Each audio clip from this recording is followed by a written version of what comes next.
एक समय था जब कांग्रेस पार्टी में विंध्य के नेताओं की अलग धाक हुआ करती थी। शायद इसीलिए पंडित श्रीनिवास तिवारी जी को आज भी विंध्य नायक कहा जाता है। पंजाब में जब संकट काल आया तो कुंवर अर्जुन सिंह ने आगे बढ़कर वहां की कमान संभाली। तब कांग्रेस पार्टी में संगठन की शक्ति दिखाई देती थी। तब कांग्रेस को सत्ता पाने के लिए इतना प्रयास नहीं करना पड़ता था।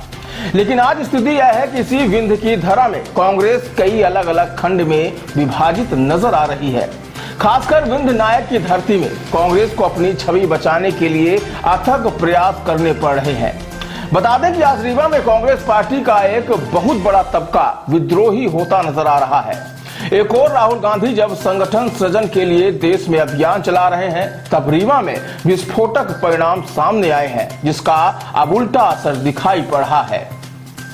हाल ही में पदाधिकारियों की नियुक्ति के बाद पार्टी के अंदर विद्रोह की चिंगारी फूट पड़ी है और विद्रोह अब सड़कों पर भी दिखाई दे रहा है। गौरतलब है कि जब राजकुमारी को कांग्रेस अपना हथियार बनाना चाहती है, उस समय रीवा में राजकुमारी चोरी होने के पोस्टर सड़कों पर चस्पा कर दिए जाते हैं। एक जानकारी के अनुसार रीवा जिले में तकरीबन 3 से 4 हजार पोस्टर चिपकाकर नाराज लोगों ने पदाधिकारी के नियुक्ति का विरोध किया।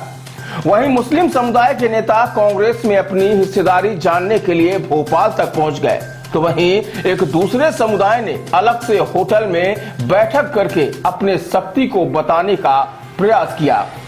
अचानक रीवा की राजनीति में कांग्रेस पार्टी के अंदर हो रहे विरोध कांग्रेस के वरिष्ठ नेताओं को चिंता में डाल रहे हैं। इस संबंध में पूर्व विधायक और कांग्रेस के वरिष्ठ नेता राजेंद्र मिश्रा से जब चर्चा की गई तो पार्टी को लेकर उनकी भी चिंता देखने को मिली। तो आइए सुनते हैं वरिष्ठ नेता राजेंद्र मिश्रा की आज के परिस्थितियों पर क्या विचार है। सर, आप ये बताएं, आप अखिल भारतीय कांग्रेस कमेटी के सदस्य हैं, एक वरिष्ठ नेता भी हैं, संभाग और जिले की स्थिति को भली भांति समझ रहे हैं। आज जो कांग्रेस की परफॉर्मेंस है, जो उसकी दुर्दशा हो रही, इसका कारण क्या? मुझे लगता है कि उस तरह से दुर्दशा के जिन कारणों का आप जिक्र करना चाहते हैं, पिछले 20-22 वर्षों से भारतीय जनता पार्टी की सरकार मध्य प्रदेश में है और देश में 10 से 11 वर्षों से देश में सरकार है। इसमें कोई दो राय नहीं है कि जिस तत्परता और तेजी के साथ में जनता विपक्ष में होने के नाते हमसे अपेक्षा करती है, उसमें हम उस तरीके से खरे नहीं उतरे, इसलिए हमको वो दुष्परिणाम झेलने पड़ रहे हैं। लेकिन जब से राहुल गांधी इस एरा में नेता प्रतिपक्ष बने हैं, तब से वो समूचे देश में जो इंडिया गठबंधन के हमारे दल हैं, उन सबसे एका करने में और पार्टी को भी समायोजित करने में, संघर्ष में लगाने के लिए ये नव संगठन सृजन का जो अभियान आपको दिखाई पड़ रहा है, जो गुजरात में हुआ, जो मध्य प्रदेश में हो गया, जो हरियाणा में बन गया, समूचे देश में इसको किया जा रहा है। तो जो संगठन की हमारी एक कमजोरी थी, जिसे हम समय समय पर स्वीकार भी हमारे नेता लोग करते रहे हैं, पहले उसको चुस्त और दुरुस्त करने में हम लोग लगे हुए हैं। ये ठीक हो जाएगा तो बाकी चीजें हमारे सब सामने ठीक होना शुरू हो जाएगा। अभी राहुल गांधी के संगठन सृजन पर एक पोस्टर रीवा में जारी हुआ, जिसमें पोस्टर लगाए गए रीवा शहर में कि राजकुमारी चोरी हो गई, और ये कांग्रेस पार्टी के ही लोगों ने लगाया और कांग्रेस के विरोध में ही लगाया। ऐसी स्थिति के ऊपर देखिए, ये तो आपके माध्यम से हमको जानकारी मिल रही है कि ये कांग्रेस ने ही किया है। भारतीय जनता पार्टी जो उसके काम करने के तौर तरीके हैं, जिस तरीके के उनके षड्यंत्रकारी अभियान होते हैं, वो किस समय और कहां और कैसे किन चीजों को मोड़ दे दे, इसका अंदाजा हमको नहीं है। कांग्रेस का नाम इसलिए ले रहे हैं कि कांग्रेस का एक नाराज दल भोपाल तक पहुंच गया और जो अभी पदाधिकारियों की नियुक्ति उसका विरोध करने लगा।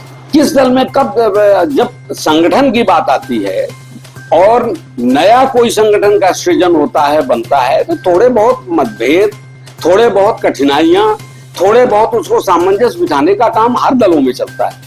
कांग्रेस एक बड़ा संगठन है, कहीं कोई चीज अगर थोड़ी मोड़ी हुई है तो उन्होंने कोई दूसरे के पास कहने नहीं गए। हमारे जो ऑल इंडिया के प्रभारी हैं हरीश चौधरी जी, उनसे जाकर के अल्पसंख्यक भाइयों ने अपनी बात कही है। प्रदेश के जो हमारे अध्यक्ष हैं उनसे जाकर के उन्होंने अपनी बात कही है। उन्होंने कहा भी है उनसे कि ये गड़बड़ी अगर कहीं कुछ हुई है तो उसको हम ठीक कर लेंगे, तो ये हमारे घर परिवार का काम है इसको, और उन्होंने समय भी दिया है। हम आपको दूसरा उदाहरण बताते हैं। जब से राहुल गांधी ने दलित भीमराव अंबेडकर और पिछड़ों का राग लापा तो रीवा में ब्राह्मणों ने बैठक शुरू कर दी है और यहाँ कांग्रेस में भी हर वर्ग अलग अलग बैठक कर रहा है। मुझे लगता है कि राहुल जी ने जो बात कही है कि जिसकी जितनी हिस्सेदारी उसकी उतनी भागीदारी, ये बात उन्होंने राष्ट्रीय स्तर पर कहा। प्रदेश स्तर पर भी कई मंचों में इस तरीके की बातें आती हैं, केवल कांग्रेस भर में नहीं आती हैं, अन्य दलों में भी आती हैं। कांग्रेस की चूंकि चर्चा आपने किया है तो कांग्रेस पार्टी को मैं इतना ही कह सकता हूं कि ये रीवा रीजन जो है संभाग है, ये रीवा संभाग ब्राह्मण बाहुल्य है, इससे कहां इनकार किया जा सकता है। और ये कहां अधिकार नहीं दिया गया है कि हम अपने समाज और वर्ग की बात जब अन्य लोग कर रहे हैं तो हम ना करें।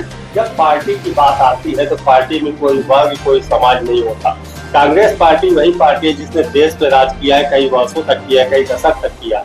आज ये स्थिति है कि इंडिया गठबंधन के साथ मिलकर भी उपराष्ट्रपति का चुनाव नहीं जीत पा रहे। नहीं, उपराष्ट्रपति के चुनाव पर तो संख्या बल है, चिन्हित लोगों पर है, इसको जनता ने नहीं चुना है, सिर्फ एमपी जो है राज्यसभा और लोकसभा की उन्हें चुना है। और उसमें भी मैंने जैसा आपसे अनुरोध किया, आप 2025 का रिजल्ट उठा करके देख लीजिए।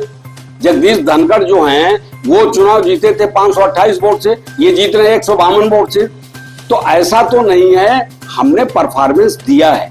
लेकिन मूल मुद्दा जो आपने कहा है, जातिगत आधार पर भी राहुल गांधी ने भी कहा है कि ऐसे समाज और वर्ग के लोग जो उपेक्षित रहे हैं, जिनको समाज ने उस तरीके से वो मौका अवसर नहीं दिया है, उनको उठाने की आवश्यकता है। उसमें गरीब तबके में सवर्ण भी हो सकते हैं और हरिजन दलित भी हो सकते हैं और पिछड़े वर्ग के भी लोग हो सकते हैं। उठाने के प्रयास पर उन्होंने बात कही और अलग अलग उन्होंने जुडिशरी का नाम लिया, उन्होंने पत्रकारिता जगत का नाम लिया, उन्होंने उद्योग जगत पर नाम लिया। तो एक तरीके से जो दलित हैं, जो कमजोर हैं, जो पिछड़े हैं, उनको अपग्रेड करने की बात राहुल गांधी ने कही है और इसको देश ने अनुकूलता में लिया है। अभी हम रीवा संभाग की बात करते हैं। आपने भी स्वीकार किया कि ब्राह्मण बाहुल्य क्षेत्र हाँ है, लेकिन यहाँ कुछ जो पिछड़े हैं, कुछ दलित हैं, शायद ये अपने आप को ऐसा मान रहे हैं कि उनको टिश्यू पेपर की तरह यूज कर रही कांग्रेस। ये तो मुझे लगता है कि ये जो मूल प्रश्न आपने किया उसके विपरीत है। एक तरफ आप कह रहे हैं कि जाति में ब्राह्मणों की यहाँ चर्चा बड़ी तेज हो रही है और दूसरे तरफ कह रहे हैं कि वो आरोप लगा रहे हैं कि हमारा टिश्यू के पेपर की तरह उपयोग हो रहा है। हमारे अंदाज में तो कांग्रेस में जो दल इस समय काम कर रहा है वो सर्वाधिक तो बहुजन से जो लोग आए हुए हैं वो उस तरीके है। छोटे से संगठन की जो पदाधिकारियों की मतलब उनका चुनाव हुआ, लेकिन उनको किनारे करके और उन लोगों को उतारा गया जो शायद कांग्रेस में इतने एक्टिव नहीं थे या उसकी सेवा नहीं कर पाए थे, वो आज पदाधिकारी बन गए। पदाधिकारी तो अभी कोई बना नहीं। जिला कांग्रेस कमेटी के ग्रामीण और शहर का, जहां तक रीवा का प्रश्न है, और रीवा भर का नहीं समूचे प्रदेश का अभी जो चयन हुआ है, तो केवल जिला कांग्रेस कमेटी के अध्यक्षों का चयन हुआ है, ना तो उनकी कार्यकारिणी बनी है, ना उनके पदाधिकारी बने हैं। तो इस नाते ये कह देना, इसीलिए मैंने कहा ना कि जैसे अल्पसंख्यक भाइयों की बात आपने कही, अल्पसंख्यक भाई अपनी बात को कह के आए हैं और इनको ये आश्वासन भी दिया गया है कि अकेले जिला अध्यक्ष भर का पद नहीं होता है, अन्य पद जो हैं प्रदेश स्तर पर, जिले स्तर पर, उस पर समाहित किया जाएगा। तो जो लोग इस तरीके के छूट रहे हैं, जैसे अभी ब्लॉक अध्यक्षों का चयन होना है, फिर उसके बाद मंडल, फिर उसके बाद सेक्टर का, फिर उसके बाद पंचायत स्तर की कमेटियां बननी है।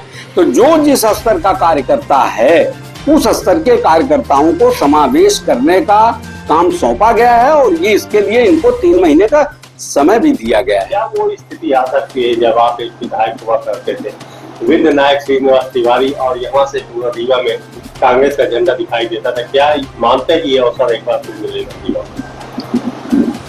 देखिए, मुझे तो स्मरण आता है कि धनुष यज्ञ में जनक जी के अल्टीमेटम पर लक्ष्मण ने कहा था कि वीर विहीन मही मैं जानी। जनक जी ने कहा कि इस धनुष को कोई उठा नहीं पा रहा है, इसलिए धरती बहादुरों से खाली हो गई है। संसार में ऐसा कभी हुआ नहीं है। लक्ष्मण जी ने कहा कि शांत रहो, अभी ये धनुष टूटा जा रहा है। ये एक फेज है राजनीति में, एक फेज आया। हम 65 वर्ष राज किए कांग्रेस के, तो वो एक फेज था जिनका आप जिक्र कर रहे हैं, जिन लोगों का आप नाम ले रहे हैं, वो उस फेज के व्यक्ति थे। पंडित श्रीनिवास तिवारी कांग्रेस के से प्रारंभ नहीं किया था, उन्होंने समाजवादी से अपना जीवन प्रारंभ किया था। ये अवसर पुनः वापस आने की उम्मीद निश्चित, अगर ये राजनीति में ये मनभाव दशा ना हो तो एक कांग्रेस के कार्यकर्ता के बैठक पर सैकड़ों लोग आकर के कांग्रेस भवन में इकट्ठे हो जाते हैं, कलेक्टर को ज्ञापन देते हैं, मंत्री का घेराव करते हैं। मुख्यमंत्री जी आए थे मऊगंज में, तो हजारों हजार लोग उनको धर के घेरे। तो अगर ये भाव होता कि हम लौट करके कभी नहीं आएंगे अथवा हमारा विरोध बेकार चला जाएगा, कौन आता? तो देखिए, अभी हम रीवा के वरिष्ठ नेता राजेंद्र मिश्रा जी से बात कर रहे हैं। उनका ये मानना है कि वो जो विंध्य की एक पहचान थी और विंध्य में जो कांग्रेस की एक पहचान थी, और जब कांग्रेस का झंडा चारों दिखाई देता था, वो अवसर एक बार अवश्य आएगा। समय चक्र है और समय चक्र का एक बार फिर वापस आता है। तो इन्हीं बातों के साथ हम अपनी बारी को समाप्त करते हैं। फिर छोटी बहुत से मैं